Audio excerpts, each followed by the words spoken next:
Hey guys, it's Rhett from the Acre Wood Highlands. I'm just fixing to go get some hay for my cows today, but in the past week or so, I have received an envelope from the new South Central Highland Cattle Association. It is the new regional association under the American Highland Association that's in my area, and I wanted to share a few reasons why I think that everybody who's interested in raising Highland cows or that already is raising Highland cows should join the associations that are in their area. So if you haven't already, please subscribe. You can find me on Facebook or Instagram by searching 100 Acre Wood Highlands. Let's check it out.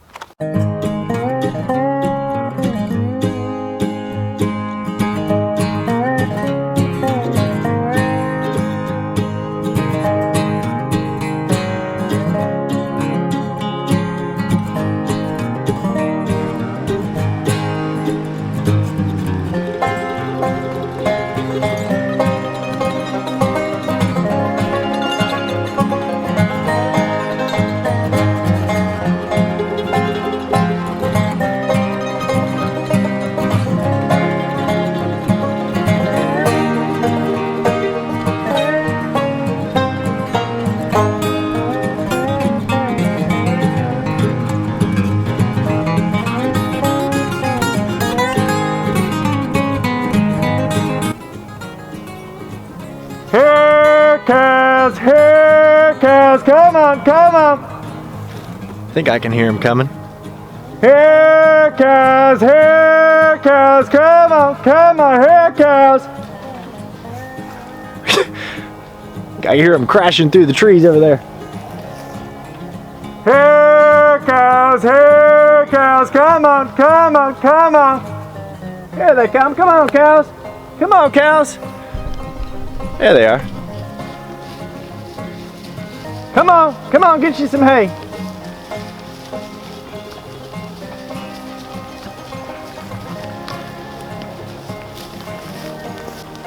Eat it, Moose. Eat it, Moose. Get you some hay now. Here they come. Come on, cows. Come on, get you in here. Get you in here. Come on, Moose. Okay, they found it. Hey, Moose, what are you doing?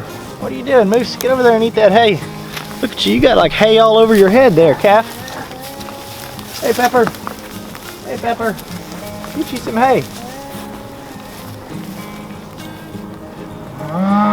So we're into December now, and there is still a little bit of green grass in the lowest part of the valley, and they've still been kind of grazing on some of this dead grass, but we're having to feed cubes now, we're having to feed hay now, and this will kind of keep up until probably the first part of April. So this is kind of the time of the year where the most work, it seems like, is done, and it's also the time of year when it's most miserable to be outside, nice and chilly. So I am not really any kind of... Moose, I'm trying to make a video here. Here comes some more calves. So I'm not really any kind of expert at all on the different associations that are out there for Highland cows, but I am a member of 3 of them now. And when I first purchased my first 4 Highland cows, the person I bought them from sponsored me to be a member of the Heartland Highland Association. And then when I bought Moose here, who's kind of being a little turd right now, and when I bought Pepper, the person I bought them from sponsored me to be a member of the American Highland Cattle Association. And there's different associations in every kind of region of the United States. The American Highland Association is the national association, and then there's other kind of branches, if you will, underneath them. And they put out a lot of really good resources and things out there for people that are interested in these kind of cows. And I get questions multiple times a week about how do I care for my cows? Where do I get cows? What do I feed my cows? All different kinds of things about Highland cows. And I love answering those questions. Please keep on sending them to me. But I figured I would share some of the reasons why I chose to be a member of these different groups. So I shared recently, so I shared in the beginning here that I just received a packet. And the South Central Highland Association is the association that falls under the American Highland Cattle Association in my area. So think like Texas, Oklahoma, Kansas, Arkansas, Missouri, some of those areas. But I got my certificate here that is given to Acre Wood Highlands, and it says that I am charter member number 20 because this is a brand new association that's being formed to be accepted under the American Highland Association. And so I was pretty proud of receiving this. I'm probably going to keep this.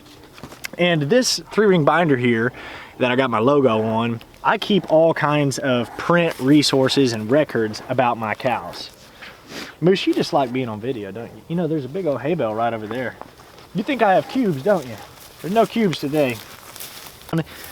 If you're a member of one of these associations and you think of other really great benefits that people should know that I don't mention, leave them down in the comment box below, because there's all sorts of resources available out there online. But one of the things that I really enjoy through the associations is the quarterly or semi-annual magazines that they put out. So this one here is the Fall 2020 Highland Journal.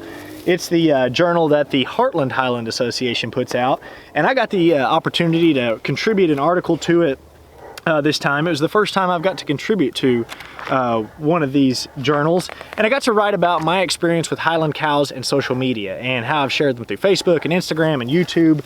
But there's different articles on here about cattle health, cattle marketing, beef production, sales. There's all kinds of resources and different articles that come out each time, and I've always saved these to be basically a reference that I can look back to each time and kind of get some of my questions answered. Another really big thing is the classified section. So I've been fortunate enough to buy my Highland cows through breeders I found on Facebook, and I've already sold several cows this year through Facebook as well. People I've just met there that have reached out to me directly and asked.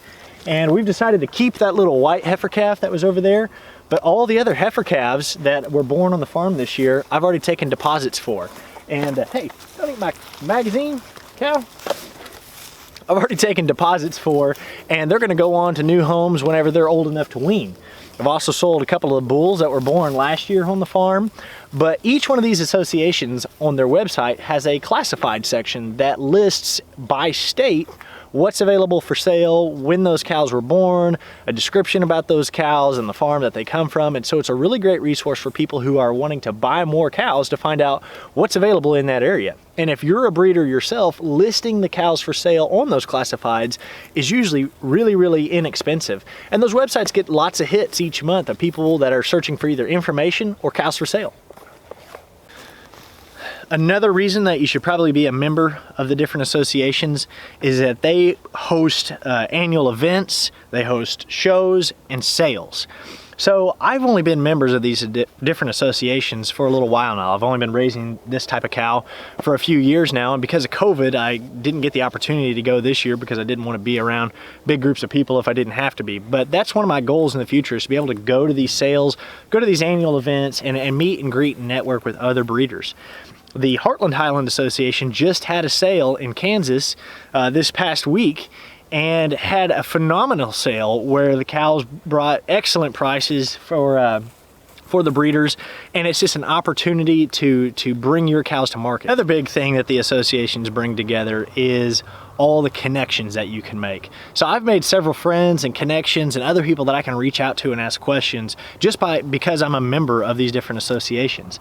So every time that I've had questions about these cows that I don't really know the answer to, it gives you that connection and resource to reach out to those other people who maybe have more experience than you to find out what the answers to your questions are. The American Highland Cattle Association and the other groups typically put together a breeder and member directory. This happens to be the one that Moose just took a bite out of, so it's kind of got some mud here on the top corner. But it gives you the contact info of other farms that raise Highland cows that you can reach out to if you ever have those questions, or if you're looking for your next purchase or your next sale. One of the other really, really important thing that the associations do is they keep track of the herd book, or the registration of Highland cows. So Moose and Pepper, my black and dun colored cows that are just a little over a year old, are my only registered cows. And these are my certificates of registration for both Moose and Pepper. And what's nice about these registration is it tells you what the registration number is, the date that these certificates are issued, the name of the cow, the color, the sex, when they were born, what their tattoo is in their ear, who the original breeder was, and also a lineage of their dam and their sire going back a few generations here. And so it's something that's really cool record of the cows that you can keep if you're raising those registered ones. Most of mine are not registered, so I don't have papers like this, but Moose and Pepper, and hopefully more in the future, are registered through the American Highland Cattle Association, and it's pretty cool to be able to have these certificates and be able to trace exactly where they came from, because part of the association's job is to ensure the breed integrity, if you'll call it, to know that the cows that you have are what you think they are. And there's nothing wrong with having crossbred cows or not having registered cows. You know, several of the people that, hey, Pepper, stop being ornery. Stop being ornery. Get out of here. Go eat that hay. When I first purchased Highland cows, I didn't really see a huge need in having registered Highlands. And since then, I've purchased Pepper here, who keeps on trying to headbutt me, and also Moose, who's over there, being ornery somewhere else. And I kind of wish today that I had a little bit more even balance of registered and unregistered. If you're raising them for fun, if you're raising them for beef, if you're raising them to eat the grass in the back 20 or 30 acres that you got, there may not be a huge need to have registered Highlands. If you're raising them to show or to, you know, kind of keep track of that lineage, if that's something that really interests you, the registered ones are the way to go on that. And like our farm, we have both. I wish we had a few more of the registered ones. Pepper, Pepper, come on, hey, hey, hey, hey, whoop, hey. Pepper's my ornery one. I don't know why, but every time I'm around her, she tries to headbutt me. So feeding time can be dangerous, and just Pepper in general is kind of a turd. But those are some of the reasons why I think that it's really important to be a member of the different cattle associations. And wherever you are in the country raising these kind of cows, you can find an association. Whether it's the American Highland, the new South Central that I'm a part of, the Heartland Highland, or some other area of the country, there's multiple ones of them around.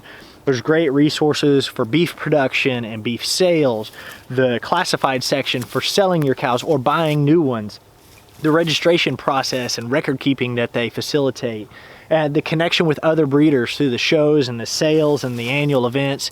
They're all great reasons to join these associations, and the price to join them is minimal. I think it costs like $25 a year on one of the associations and something like $35 on the other.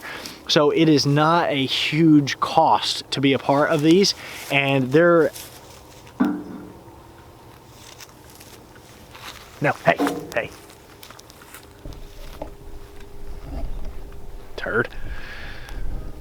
So they're a great resource to have and to be a part of. If you haven't already, guys, please like my channel. All right, Pepper. All right, what do you want? What do you want, Pepper? Okay. Little turd. So guys, if you haven't already, please subscribe. Give me a like on this video if you enjoyed it. If you think of other reasons why you should be a member of these different associations, leave it in the comment section down below. And if you haven't already, you can find me on Facebook and Instagram by searching 100 Acre Wood Highlands. Thanks for watching, and we'll see you guys on the next video.